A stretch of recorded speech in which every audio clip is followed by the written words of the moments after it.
Luna. Ma voix résonna dans l'appartement vide, mais le silence qui me répondit n'était pas le silence normal de la fin d'après-midi. C'était le genre de silence inquiétant, délibéré, qui ne se produit que lorsque quelque chose d'essentiel a été arraché d'un espace. Je m'arrêtai à la porte du salon, les clés encore dans ma main, tandis que mes yeux scrutaient chaque recoin où Luna aurait dû m'attendre. Son petit lit, près de la fenêtre, avait disparu. Les jouets qu'elle éparpillait toujours sur le parquet avaient disparu. Même les bols d'eau et de nourriture qui étaient stratégiquement placés près du comptoir de la cuisine avaient été retirés. C'était comme si elle n'avait jamais existé. « Luna !»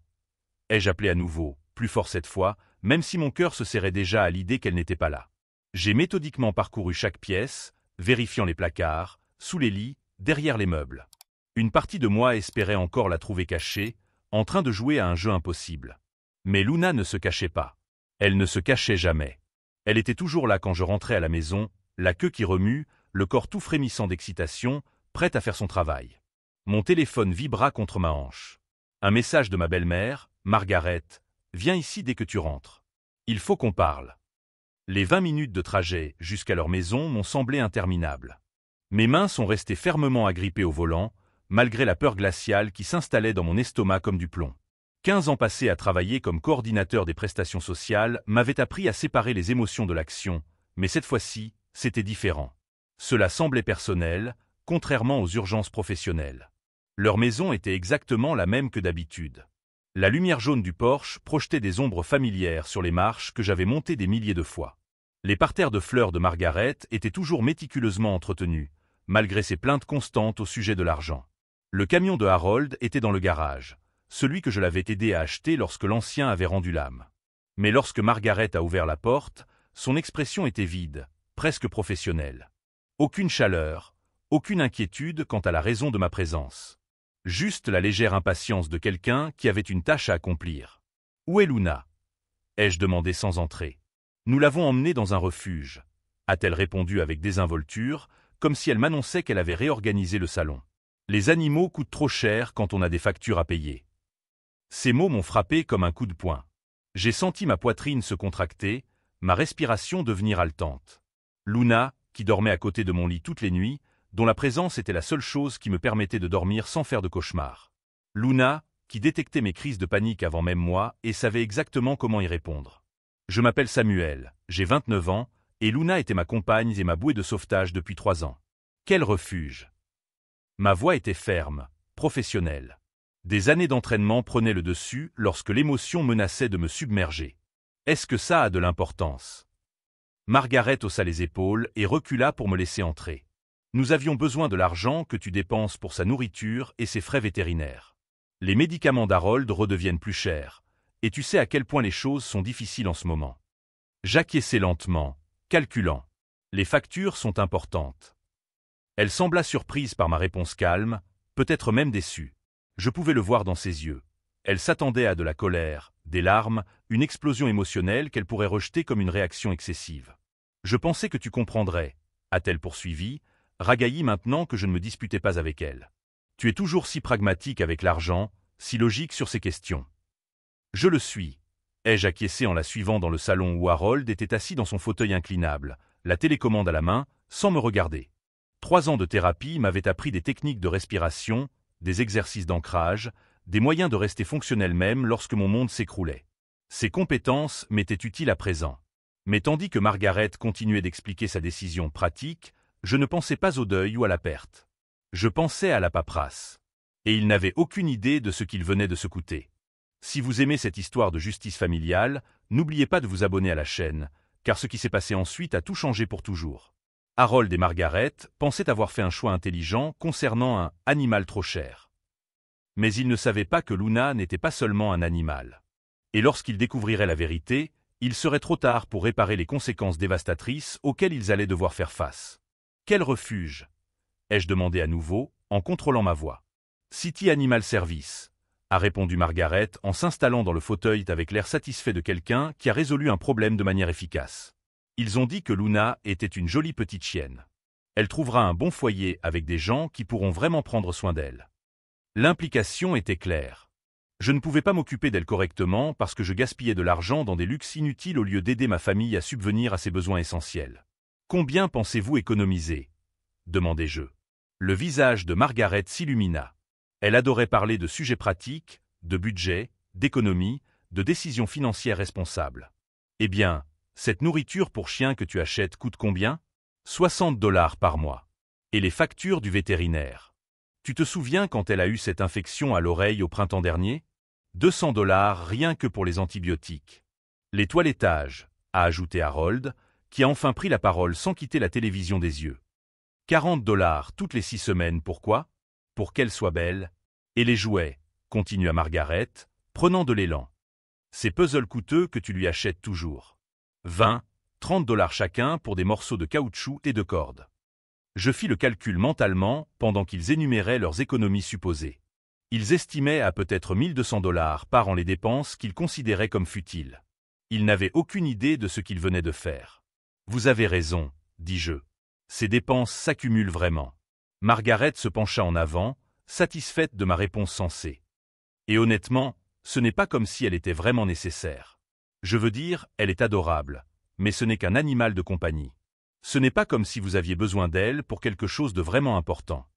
Juste un animal de compagnie. Ces mots résonnaient dans mon esprit, tandis que je gardais une expression neutre. Luna, qui avait été spécialement dressée pour détecter les changements chimiques qui précédaient mes épisodes de SSPT. Luna, dont les certificats étaient classés dans mon bureau à domicile avec son dossier auprès des services sociaux de l'État. Luna, qui avait coûté 25 000 $ à former et qui était légalement protégée par la loi fédérale sur le handicap. Vous avez tout à fait raison, ai-je dit en me levant. Ce n'était qu'un animal de compagnie. Margaret a souri, se sentant justifiée. Je savais que vous comprendriez après y avoir réfléchi logiquement. La famille passe avant tout, et nous avons vraiment du mal à payer les frais médicaux de Harold. J'ai acquiescé et pris congé, les laissant dans le salon, satisfait de leur décision pragmatique et de ma réponse mature. Mais en rentrant chez moi, je ne pensais pas au deuil ou à la perte. Je pensais à la paperasse. De retour à la maison, je me suis dirigé directement vers mes archives. La documentation était volumineuse, classée dans des dossiers étiquetés, car 15 ans en tant que coordinateur des prestations sociales de l'État m'avaient appris à tout documenter. Les certificats de Luna délivrés par l'école de chiens d'assistance du Colorado. Son dossier auprès des services sociaux de l'État. Les documents fédéraux qui la classaient comme équipement médical durable et non comme animal de compagnie. L'évaluation psychologique qui m'avait permis d'obtenir un chien d'assistance. Plus important encore, les contrats et les reçus indiquant exactement combien j'avais payé pour sa formation et les documents juridiques attestant de son statut en vertu de la loi américaine sur les personnes handicapées. Je n'ai jamais parlé de mon SSPT à mes beaux-parents. Je ne leur ai jamais expliqué pourquoi je restais parfois silencieux pendant les conversations animées. Pourquoi je préférais les coins des restaurants. Pourquoi certains me faisaient momentanément me figer. Ils pensaient que Luna était une lubie coûteuse. Un achat impulsif d'un jeune professionnel pour un chien de marque. Ils n'avaient aucune idée quelle était la raison pour laquelle je pouvais fonctionner normalement, dormir la nuit, sortir de mon appartement sans crise d'angoisse. Mais ils allaient bientôt l'apprendre. J'ai ouvert mon ordinateur portable et j'ai commencé à tout documenter. Des captures d'écran du SMS me convoquant chez eux. Un compte rendu détaillé de notre conversation, y compris des citations directes sur le fait que Luna n'était qu'un animal de compagnie et qu'elle n'était pas nécessaire. Le nom du refuge où il l'avait emmenée. J'ai également ouvert un autre dossier sur mon bureau, un dossier que j'espérais ne jamais avoir à utiliser. Au cours des 2 dernières années, j'avais été leur filet de sécurité financière. Pas par le biais d'un accord formel ou d'un contrat familial, mais grâce au flux constant d'urgence qu'ils me soumettaient de plus en plus souvent. Les ordonnances médicales d'Harold lorsque l'assurance ne couvrait pas la totalité des frais. La réparation de la voiture de Margaret lorsque la transmission a finalement lâché. La facture de taxes foncières qu'ils avaient en quelque sorte oubliée jusqu'à ce que la vie arrive. Je gardais les reçus de tout, non par suspicion ou par intention de les utiliser contre ma famille, mais par pure habitude. 15 ans passés à traiter des demandes de prestations et d'invalidité m'avaient appris à documenter chaque transaction, chaque conversation, chaque décision. Le total était impressionnant. 63 412 $ en 24 mois. Mais alors qu'ils se réjouissaient de leur décision judicieuse d'économiser de l'argent sur un animal coûteux, ils ne se rendaient pas compte qu'il venait de se coûter bien plus cher qu'ils ne l'auraient jamais imaginé. Conserver des reçus pendant 15 ans en tant que coordinatrice des prestations sociales m'a appris que chaque document a son importance à un moment donné. Je n'aurais jamais imaginé que ce moment arriverait ainsi. J'ai sorti mon ordinateur portable et ouvert un tableur vierge. J'ai commencé à saisir les dates, les montants et les descriptions de chaque virement, chaque urgence que j'avais réglée sans poser de questions. Janvier 2023, 2847 $. Opération d'urgence pour Harold que l'assurance n'a pas entièrement couverte. Février 2023, 1200 $. Réparation de la transmission de la voiture de Margaret. Mars 2023, 890 $. Facture de chauffage plus élevée que prévu. La liste continuait. Page après page, la générosité que j'avais offerte librement, sans contrat, sans attente de retour. Simplement parce qu'ils étaient de la famille. Parce que j'avais un emploi stable et qu'ils traversaient une période difficile. Mais pendant que je tapais, mon esprit était occupé à traiter quelque chose de bien plus profond que des chiffres. Luna n'était pas seulement absente, elle avait été volée. Du matériel médical certifié, protégé par la loi fédérale, avait été pris chez moi sans permission et remis à des inconnus comme s'il s'agissait de déchets jetables. 3 ans de thérapie m'ont appris à reconnaître quand ma respiration devenait irrégulière, quand mon rythme cardiaque s'accélérait, quand les premiers signes d'une crise de panique commençaient à se manifester. Maintenant, sans Luna pour détecter ces signaux chimiques avant que je ne les remarque moi-même, je devais compter uniquement sur mes propres capacités d'adaptation. Respiration profonde. Compte à rebours. Ancrage sensoriel. Mais la colère était différente. La colère était froide, calculée, et elle grandissait à chaque entrée dans le tableau. Mon téléphone a sonné. Harold. Sam. Sa voix était tendue, presque chuchotante. Margaret ne voulait pas que j'appelle. Mais, tu as vraiment récupéré Luna? J'ai récupéré mon équipement médical volé. Ai-je corrigé? Silence. Puis, ton matériel médical? Luna est un chien d'assistance certifié, Harold. Elle coûte 25 000 $. Elle est protégée par la loi fédérale. Vous avez littéralement volé mon matériel médical pour économiser 60 $ par mois. Nous ne savions pas. Commença-t-il. Vous n'avez pas demandé, l'interrompis-je. Vous avez décidé pour moi. À propos de ma propriété. À propos de ma santé. À propos de ma vie. Écoute, Samuel, je comprends que tu sois en colère, mais la famille, c'est la famille. Nous avons commis une erreur, mais tu ne peux pas simplement nous couper les vivres à cause d'un malentendu. Un malentendu. Harold, ma voix était dangereusement calme. Vous êtes entré chez moi, vous avez pris mon équipement médical certifié et vous l'avez donné à des étrangers. Ce n'est pas un malentendu. C'est un vol de propriété protégé par le gouvernement fédéral. Vous exagérez. Je suis précis. Et vous êtes sur le point de découvrir à quel point je peux être précis. J'ai raccroché avant qu'il ne puisse répondre. Je suis retourné à ma feuille de calcul. Le total final clignotait à l'écran. 63 412 $ sur 24 mois. Une moyenne de 2 642 $ par mois. Plus de 31 000 $ par an en aide financière directe. J'ai ouvert mon application bancaire et j'ai commencé à effectuer des changements systématiques. Le virement automatique qui couvrait les médicaments d'Harold, annulé. Le compte d'épargne commun que j'avais ouvert pour leurs urgences, fermé. La carte de crédit que j'avais co-signée pour les frais médicaux de Margaret, suspendue. Le prélèvement automatique qui couvrait l'Internet et le téléphone, résilié. Chaque lien financier entre nous a été coupé en quelques clics sur l'écran de mon téléphone. J'ai ensuite appelé les services animaliers de la ville. Services animaliers, ici Jennifer. Bonjour, j'appelle au sujet d'une petite chienne qui a été amenée aujourd'hui. Une Golden Retriever croisée appelée Luna. Laissez-moi vérifier nos registres. Oui, elle est là. Une belle chienne, très calme et bien dressée. Vous êtes intéressé par l'adoption? C'est la mienne. C'est un chien d'assistance certifié qui a été illégalement enlevé de chez moi. Il y a eu un long silence. Monsieur, les personnes qui l'ont amenée ont dit qu'elle était leur chien. Elles ont dû s'en séparer en raison de difficultés financières. Ils ont menti. J'ai tous les documents. Je vais la chercher. Il m'a fallu 3 heures et une pile de paperasse pour tout régler. Le certificat de Luna délivré par l'école de chiens d'assistance.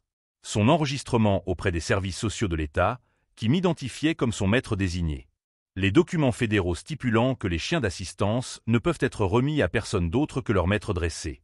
Et surtout, l'évaluation psychologique et les dossiers médicaux prouvant mon handicap et mon besoin de ces services. Quand ils ont enfin ramené Luna du chenil, elle m'a presque renversé dans ma joie.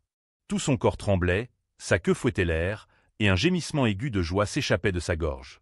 Elle savait, d'une manière ou d'une autre. Elle savait toujours quand j'avais le plus besoin d'elle. Je suis désolé, a dit Jennifer en observant nos retrouvailles avec un malaise évident. Nous n'en avions aucune idée. Les personnes qui l'ont amenée étaient très convaincantes. Elle semblait sincèrement préoccupée par le coût de ses soins. Ils étaient préoccupés par les coûts, ai-je répondu en attachant la laisse de Luna. Mais ils ne se souciaient pas des conséquences. Le trajet jusqu'à la maison sembla émerger de sous l'eau. Luna était à sa place habituelle sur le siège passager, la tête par la fenêtre, tout revenait à son ordre normal. Mais quelque chose de fondamental avait changé. La ligne que mes beaux-parents avaient franchie n'était pas une ligne que l'on pouvait franchir à nouveau avec des excuses ou des explications. Il était 21 heures lorsque mon téléphone a sonné. Margaret a répondu la première, la voix aiguë et paniquée. La banque dit qu'il y a un problème avec le compte d'urgence, a-t-elle dit sans préambule. Quel compte? Le compte d'épargne. Celui où tu mets l'argent pour les médicaments de Harold et les urgences.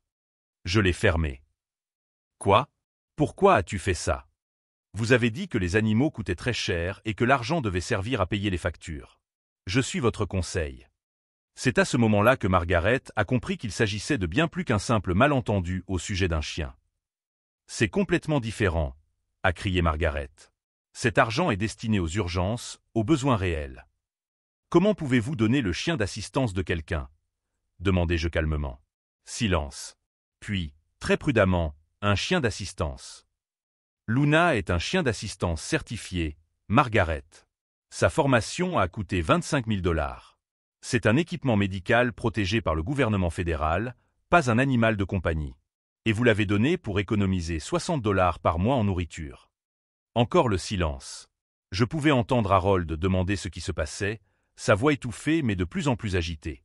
Nous ne savions pas, dit finalement Margaret, mais sa voix manquait de conviction. Vous n'avez jamais demandé. Vous avez simplement décidé que vous saviez mieux et vous l'avez prise. Eh bien, vous l'avez récupérée. Alors, où est le problème? Pourquoi nous punissez-vous pour une erreur honnête? Le problème? J'ai regardé Luna, qui m'observait de ses yeux bruns intelligents, lisant mon niveau de stress, prête à exécuter ses réponses bien rodées si mon anxiété venait à monter. Le problème, c'est la confiance. Je ne peux plus vous faire confiance. Harold a appelé 1 heure plus tard, la voix tendue et paniquée comme je ne l'avais jamais entendue auparavant. La pharmacie dit que ma carte d'assurance ne fonctionne pas pour le copaiement. C'est parce que je ne couvre plus les copaiements. Comment ça? Tu as configuré le système de paiement automatique. Je l'ai annulé. Vous ne pouvez pas simplement arrêter de m'aider pour mes médicaments, a-t-il dit, et pour la première fois, il y avait une réelle peur dans sa voix. J'ai besoin de ces comprimés. Vous auriez dû y penser avant de me donner mon chien. Ce n'est qu'un chien. C'est un chien d'assistance de 25 000 $, dressé pour m'aider avec mon handicap. Mais vous avez décidé que ce n'était qu'un animal coûteux dont vous pouviez vous débarrasser. La ligne est restée silencieuse. Je pouvais l'entendre respirer, digérer. Nous avons commis une erreur, a-t-il finalement déclaré. Oui, vous avez commis une erreur. Une erreur très coûteuse. Mon frère Trevor m'a appelé le lendemain matin. De 2 ans mon cadet, perpétuellement fauché, il m'appelait toujours pour une crise qui nécessitait une aide financière immédiate. Maman dit que tu es psychotique à cause d'un chien, m'a-t-il dit sans préambule. Maman dit beaucoup de choses. Allons, mec. Ce n'est qu'un chien. Ils ont vraiment du mal à joindre les deux bouts en ce moment. Alors ils devraient trouver des emplois mieux payés. Ou peut-être que tu pourrais les aider pour une fois, au lieu de me demander de l'argent pour le loyer tous les mois. Je n'ai pas d'argent, contrairement à toi. Moi non plus, je n'ai plus d'argent, contrairement à moi. J'ai tout dépensé pour une famille qui ne me respecte pas. C'est vraiment dramatique, Trevor, mais sa voix manquait de son assurance habituelle. Ah oui? Quand est-ce que tu les as aidés pour la dernière fois, à part leur demander de l'aide? Je les aide d'autres façons. Cite-m'en une. Silence. Je n'y avais pas pensé comme ça. Mais d'une certaine manière, c'est toujours ma responsabilité de financer leur style de vie pendant qu'ils prennent des décisions concernant ma propriété. Au cours de cette semaine, j'ai établi ma stratégie principale. Il ne s'agirait pas seulement de couper leur soutien financier, mais aussi de tout documenter et de me protéger juridiquement contre ce que je savais qui allait arriver. Tout d'abord, j'ai photographié chaque reçu, chaque virement bancaire, chaque SMS lié à des demandes d'argent au cours des 2 dernières années. J'ai tout classé par ordre chronologique dans un dossier numérique avec des sauvegardes à 3 endroits différents. Ensuite, j'ai cherché un avocat spécialisé dans le droit des personnes handicapées. Le docteur Patricia Chen avait 20 ans d'expérience dans les affaires impliquant des chiens d'assistance et savait exactement quelle loi Margaret et Harold avaient enfreinte. Techniquement, m'a-t-elle expliqué lors de notre consultation, ils ont commis un délit fédéral. Interférer avec un chien d'assistance est passible d'une amende pouvant aller jusqu'à 50 000 $ et d'1 an de prison. Je ne veux pas les poursuivre au pénal, ai-je répondu. Je veux juste me protéger au cas où ils tenteraient quelque chose. Je comprends. Mais il est important que vous sachiez que vous disposez de recours juridiques si nécessaire. Troisièmement, j'ai changé tous mes mots de passe bancaires et supprimé Margaret et Harold de mes contacts d'urgence dans tous mes documents médicaux et financiers. Quatrièmement, j'ai installé des caméras de sécurité dans mon appartement. Je connaissais suffisamment ma famille pour savoir que lorsque le désespoir s'installerait vraiment, ils pourraient tenter des mesures extrêmes. Le véritable choc est survenu samedi matin. J'étais au parc canin avec Luna, travaillant sur ses exercices d'entraînement, les routines spécifiques qui maintenaient ses compétences à niveau et renforçaient notre relation de travail, lorsque mon téléphone a sonné. Margaret, a-t-elle dit d'une voix stridente et paniquée. Le paiement de l'hypothèque a été refusé, a-t-elle déclaré sans ménagement. C'est regrettable. Ne te moque pas de moi. La banque dit qu'il n'y a pas assez d'argent sur le compte. C'est parce que je ne paie plus l'hypothèque. Tu dois la payer. Nous allons perdre la maison. Alors vous n'auriez pas dû me donner mon chien. Ce n'était qu'un chien. Je me suis arrêté de marcher. Luna s'est immédiatement assise à côté de moi, sentant ma tension soudaine, son corps alerte et prêt à exécuter ses réponses entraînées. Luna est un chien d'assistance certifié, formé pour aider les personnes souffrant de stress post-traumatique. Elle détecte le début des crises de panique et exécute des tâches spécifiques pour m'aider à contrôler mon handicap. Ce n'est pas seulement un chien. C'est un équipement médical qui a coûté 25 000 $ et qui est protégé par la loi fédérale. Nous ne savions rien de votre handicap, dit Margaret, d'une voix plus basse, mais toujours sur la défensive. Parce que je ne vous en avais jamais parlé. Parce que je le contrôlais en privé avec l'aide de Luna, sans vous accabler de mes problèmes. Mais vous avez décidé que vous en saviez plus que mes médecins, plus que la loi fédérale, plus que moi. Nous avons commis une erreur, murmura-t-elle. Oui, vous avez commis une erreur. Une erreur très coûteuse qui va me coûter tout ce que j'ai payé. Cet après-midi-là, ils se sont présentés à mon appartement. Je les ai observés par la fenêtre alors qu'ils restaient assis dans la voiture pendant plusieurs minutes, discutant clairement de stratégie, de ce qu'ils allaient dire pour arranger les choses. Quand ils ont finalement frappé à la porte, les yeux de Margaret étaient rouges et gonflés d'avoir pleuré. « Nous devons parler, dit-elle. Je les laissai entrer, mais je ne leur offris pas de café et ne leur demandai pas de s'asseoir. Luna se plaça entre moi et eux, non pas de manière agressive, mais protectrice, comme elle avait été dressée à le faire pour créer un espace lorsque mon niveau de stress augmentait. « Nous sommes désolés, dit immédiatement Harold. Nous ne comprenions pas que Luna était un chien d'assistance. Elle s'appelle Luna. D'accord, Luna. Nous ne comprenions pas qu'elle était un équipement médical. Que se passerait-il d'autre lorsque le désespoir total s'installerait? Lorsqu'ils réaliseraient que leur situation financière était véritablement ruinée sans mon soutien constant? Si vous suivez ce parcours fait de limites familiales et de conséquences, n'oubliez pas de vous abonner à la chaîne, car l'affrontement final ne faisait que commencer. Le véritable désastre était encore à venir, et lorsque Margaret et Harold réaliseraient l'ampleur de ce qu'ils avaient perdu, leurs prochaines actions révéleraient exactement le genre de personnes qu'ils étaient vraiment. Qu'avez-vous compris? Demandai-je en croisant les bras. Margaret et Harold se regardèrent, répercutant clairement leur réponse. Nous comprenons que Luna est importante pour vous, dit Margaret avec précaution. Plus importante que nous ne le pensions. Elle n'est pas importante pour moi, les corriguai-je gentiment. Elle m'est nécessaire. Il y a une différence. D'accord, nécessaire, acquiesça rapidement Harold. Et nous sommes désolés de ne pas l'avoir compris avant. Donc, vous dites que si vous aviez su que Luna coûtait 25 000 $, vous ne l'auriez pas donnée au refuge. Ils acquiescèrent vigoureusement. Intéressant. Parce que quand je vous ai interrogé sur les économies, Margaret a énuméré exactement ce que nous dépensions pour Luna. Vous avez calculé jusqu'au dernier centime. Mais vous ne m'avez jamais demandé pourquoi je dépensais autant d'argent pour elle. Le silence s'est prolongé. Luna s'est légèrement agitée, se pressant davantage contre ma jambe, sentant la tension monter dans la pièce. La vérité, ai-je poursuivi, c'est que vous ne vous êtes pas donné la peine de comprendre. Vous avez vu des chiffres sur une feuille de calcul et vous avez décidé que vous saviez mieux que moi comment je devais dépenser mon argent. Ce n'est pas ça. A commencé Margaret. Ah non? Alors expliquez-moi comment ça s'est passé. Trevor prit enfin la parole, la voix chargée de frustration. Écoute, tout le monde a fait des erreurs ici. Mais couper complètement les ponts avec notre famille, c'est cruel. Ils t'ont élevé. Ce sont tes parents. Mes beaux-parents, corrigeai-je. Et oui, ils m'ont élevé. Mais élever quelqu'un ne vous donne pas le droit de lui voler ses biens à l'âge adulte. Propriété. Harold rit amèrement. Ce n'est qu'un chien, Samuel. Et voilà. Même après toutes les explications, même en sachant qu'elle valait 25 000 $, même en comprenant que Luna était un équipement médical certifié, il la considérait toujours comme juste un chien. Papa, le réprimanda Margaret, mais je secouai la tête. Non, laisse-le parler. C'est instructif. Harold se pencha en avant, sa voix gagnant en assurance. Même si c'est un chien d'assistance coûteux, même si elle t'aide avec, quel que soit ton problème, en fin de compte, c'est un animal. La famille, c'est la famille, le sang, c'est le sang. Tu ne peux pas simplement abandonner quelqu'un qui t'a aimé et pris soin de toi à cause d'un animal. Un animal, répétai-je lentement. C'est ça, continua Harold, pensant clairement avoir trouvé un terrain d'entente. Et regarde ce que tu nous fais. On va perdre notre maison.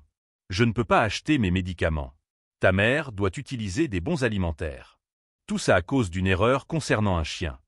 Margaret secouait frénétiquement la tête pour qu'il se taise, mais Harold était maintenant en terrain connu. La culpabilité émotionnelle qui avait toujours fonctionné avec moi auparavant. Tu veux nous voir vivre dans la rue? Tu veux que je meure parce que je ne peux pas payer mes médicaments pour le cœur? Ta propre famille? Je pris une profonde inspiration, sentant Luna se blottir contre moi en réponse à l'accélération de mon rythme cardiaque. Harold, ai-je finalement dit, tu viens de prouver exactement pourquoi je ne peux plus vous faire confiance. Comment ça? Vous savez maintenant que Luna est un chien d'assistance certifié. Vous savez qu'elle a coûté 25 000 $. Vous savez que c'est un équipement médical protégé par la loi fédérale. Et pourtant, Harold vient de la traiter de simple animal, et a dit que c'était juste une erreur concernant un chien. La prise de conscience commença à apparaître sur le visage de Margaret. Vous ne ressentez aucun remords d'avoir pris mon équipement médical, continuai-je. Vous ressentez des remords pour les conséquences auxquelles vous faites face pour avoir pris mon équipement médical. Il y a une énorme différence. Ce n'est pas vrai, protesta Margaret, mais sa voix manquait de conviction. Ah bon? Alors dites-moi, si je payais à nouveau toutes vos factures, mais que je gardais Luna enfermée dans mon appartement pour que vous ne puissiez plus jamais commettre l'erreur de la donner à nouveau, seriez-vous satisfait de cet arrangement? Le silence fut leur réponse. C'est exactement ce que je pensais, ai-je dit. Vous voulez que je vous confie mon argent, mais vous ne respectez pas mes décisions concernant ma propriété. Vous voulez que je vous traite comme ma famille, mais vous prenez des décisions unilatérales concernant ma vie médicale. Trevor a explosé. Tu es ridicule. Ils ont dit qu'ils étaient désolés. Trevor, à quand remonte la dernière fois où tu t'es excusé sincèrement auprès de quelqu'un, par opposition à quand tu t'es excusé parce que tu voulais quelque chose? Il a ouvert la bouche, puis l'a refermée. Vous n'êtes pas désolé d'avoir trahi ma confiance, ai-je dit en les regardant chacun à tour de rôle. Vous êtes désolé d'avoir découvert que cela allait vous coûter cher.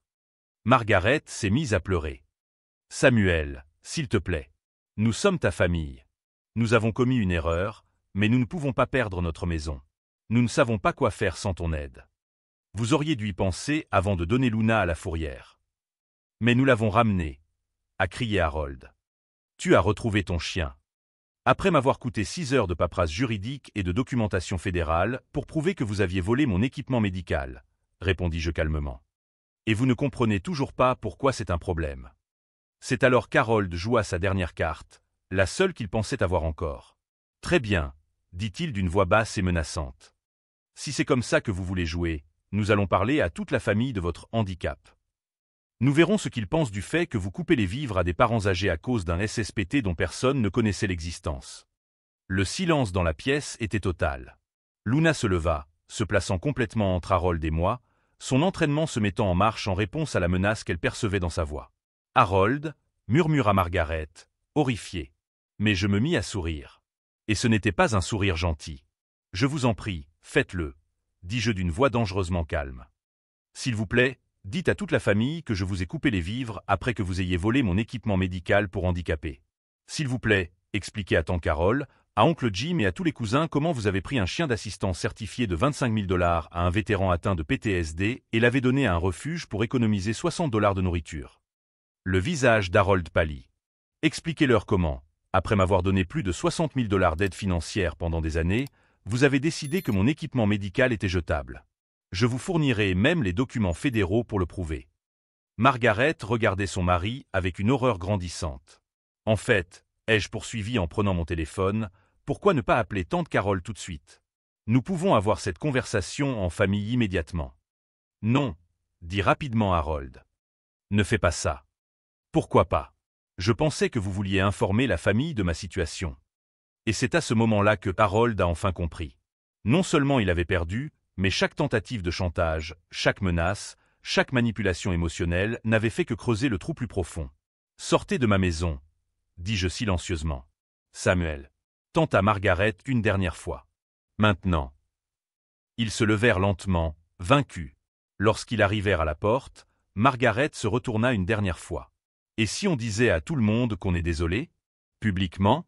Si on faisait, je ne sais pas, une thérapie familiale? Je la regardai longuement. Margaret, si vous aviez accidentellement détruit le fauteuil roulant de quelqu'un, vous auriez proposé de le remplacer. Vous avez volé mon équipement médical intentionnellement et vous n'avez pas présenté d'excuses. La différence est flagrante. La porte se referma derrière eux dans un dernier clic. Luna m'a regardé, a détecté mon niveau de stress en baisse et est allée chercher son jouet préféré. Comme si elle savait que la tempête était enfin passée. Mais les conséquences pour Margaret et Harold commençaient seulement à se manifester pleinement. Les semaines qui ont suivi ont été chaotiques pour eux, mais paisibles pour moi. Des appels que je n'ai pas pris. Des SMS que j'ai supprimés sans les lire. Des messages vocaux remplis de demandes de plus en plus désespérées pour de l'aide, de la compréhension, juste une autre chance. J'ai bloqué tous leurs numéros. La maison a été saisie en 6 semaines. Le coût des médicaments de Harold l'a obligé à choisir entre les médicaments et la nourriture. La voiture de Margaret est tombée en panne et est restée en panne parce qu'ils ne pouvaient pas payer les réparations. Trevor est retourné vivre chez eux. 3 adultes entassés dans une maison en faillite, apprenant tout ce que coûte vraiment la vie quand personne d'autre ne subvient à vos besoins. J'ai entendu parler de leur situation par ma tante Carole, qui m'a appelé pour me faire la morale sur la responsabilité familiale et le pardon chrétien. Ce sont tes beaux-parents, m'a-t-elle dit d'un ton accusateur. Tu ne peux pas les abandonner comme ça. Ils m'ont abandonné les premiers, ai-je répondu. Ils ne l'ont juste pas appelé comme ça. Ils ont commis une erreur. Ils ont volé mon équipement médical, ai-je interrompu. Ils ont pris quelque chose qui m'aide à contrôler un handicap et l'ont donné pour économiser de l'argent sur la nourriture pour chiens. Aurais-tu cette conversation s'ils avaient mis en gage le fauteuil roulant de quelqu'un? 6 mois plus tard, j'ai reçu un appel d'un numéro inconnu. Contre mon bon sens, j'ai répondu. Ici l'avocat David Walsh, a dit la voix. Je représente vos beaux-parents dans leur procédure de faillite. Félicitations, monsieur Henderson. Vos beaux-parents font face à la ruine financière totale.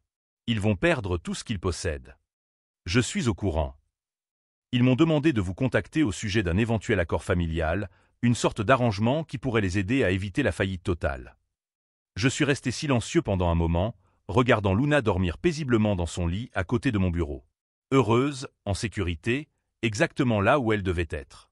Monsieur Walsh, dis-je enfin, mes beaux-parents ont donné mon chien d'assistance pour économiser 60 $ par mois en nourriture. Ils pensaient que mon équipement médical était un bien jetable qu'ils pouvaient redistribuer. Cela vous semble-t-il être le comportement de personnes qui comprennent le concept d'accord familial? Je comprends qu'il y ait eu un malentendu au sujet du chien. Il n'y a pas eu de malentendu. Il y a eu un vol, et maintenant il y a des conséquences. J'ai raccroché et bloqué ce numéro également. 1 an plus tard, j'ai vu Margaret au supermarché. Elle utilisait des coupons alimentaires, son caddie était rempli de produits génériques et d'offres spéciales du gérant. Elle m'a vu aussi, son visage exprimant la honte, la colère et quelque chose qui aurait pu être de l'espoir. Elle s'est approchée lentement, comme quelqu'un qui s'approche d'un animal imprévisible. « Comment vas-tu » a-t-elle demandé doucement. « Je vais bien. Luna va bien aussi. » Elle a visiblement tremblé en entendant le nom de Luna. « J'ai entendu dire que tu avais acheté une maison. » « Oui. Avec un grand jardin, dans un quartier calme. Luna adore avoir de l'espace pour courir. C'est bien. C'est vraiment bien. » Nous sommes restés là, dans un silence gênant, tandis que les autres clients s'affairaient autour de nous. Le poids de tout ce qui n'était pas dit planait entre nous comme une présence physique. « Je veux que tu saches, dit-elle enfin, que nous comprenons maintenant qui est Luna, ce qu'elle représente vraiment pour toi. Vous comprenez. Nous avions tort. Nous avons commis une terrible erreur. J'acquiesçai. Oui, vous avez commis une erreur. Y a-t-il un moyen? Pouvons-nous réparer cela d'une manière ou d'une autre? Je l'ai regardé. Je l'ai vraiment regardé. La femme qui m'avait élevé, appris à faire du vélo, aidé à faire mes devoirs, bandé mes genoux écorchés. C'était aussi la femme qui avait donné mon chien d'assistance pour économiser de l'argent sur la nourriture. Je ne sais pas, ai-je répondu honnêtement. La confiance n'est pas quelque chose que l'on peut simplement réparer avec des excuses. Mais on pourrait essayer. Si on comprenait vraiment maintenant. Vous pourriez essayer, ai-je dit. Mais essayer signifierait comprendre que Luna n'est pas négociable, que mes limites ne sont pas des suggestions, que mon handicap est réel et que mes besoins comptent, même si vous ne pouvez pas les voir. Elle a acquiescé avec empressement. On comprend ça maintenant. On comprend vraiment. Vous comprenez? Parce qu'il y a un an, vous pensiez que j'exagérais à propos d'un simple chien. Qu'est-ce qui a vraiment changé, à part votre situation financière? Elle resta silencieuse pendant un long moment, réfléchissant à la question. Vivre sans toi a changé les choses, dit-elle finalement. Voir ce que ça coûte vraiment de tout gérer tout seul. Je l'ai laissé là, dans le couloir des céréales, encore en train d'assimiler cette distinction. Quand je suis rentré à la maison, Luna m'attendait à la porte, la queue qui remue, prête pour notre promenade nocturne. J'ai attaché sa laisse à son collier et nous sommes sortis dans la lumière dorée du crépuscule. À 2 pâtés de maison de chez moi, mon téléphone a vibré, signalant un message provenant d'un numéro inconnu. Une photo d'un berger allemand mélangé à d'autres chiens dans une cage de refuge, accompagné d'un message. J'ai vu ce chien au refuge aujourd'hui. J'ai pensé que tu voudrais peut-être lui offrir un foyer. C'était Trevor, sa première tentative de contact depuis plus d'1 an, et il me suggérait d'adopter un autre chien. Comme si un chien d'assistance était interchangeable avec n'importe quel animal pris au hasard dans un refuge. Comme s'il ne comprenait toujours pas fondamentalement qui était vraiment Luna ni pourquoi elle était importante. J'ai supprimé le message sans répondre et j'ai continué à marcher. Certaines personnes n'apprennent jamais, ne changent jamais, ne grandissent jamais. Mais c'était leur limite, pas mon problème. Luna m'a regardé, sentant ma brève irritation, puis a remué la queue et est retournée à son exploration des odeurs intéressantes sur le trottoir. Heureuse dans son travail, en sécurité dans son foyer, exactement là où elle était à sa place. Et pour la première fois depuis des années, j'étais exactement là où j'étais censé être. La leçon à retenir ici est simple. La famille n'est pas une excuse pour ne pas respecter les limites ou prendre des décisions concernant la vie d'une autre personne. Quand quelqu'un traite son équipement médical comme un bien jetable, il révèle exactement ce que sa santé et son bien-être représentent pour lui. Margaret et Harold ont appris à leurs dépens que les actions ont des conséquences, et que 63 000 $ de générosité ne donnent pas le droit de voler du matériel médical d'une valeur de 25 000 $. Si cette histoire sur les limites familiales et les conséquences vous a touché, abonnez-vous à notre chaîne dès maintenant. Nous avons des dizaines d'histoires similaires sur des personnes qui pensaient pouvoir piétiner les autres sans subir les conséquences dévastatrices de leurs actes. Quant à Margaret, Harold et Trevor, la dernière fois que j'ai eu de leurs nouvelles, ils étaient encore en train d'apprendre la valeur réelle de l'indépendance financière. Et moi? Eh bien, j'apprenais de nouveaux tours à Luna dans le jardin de ma propre maison.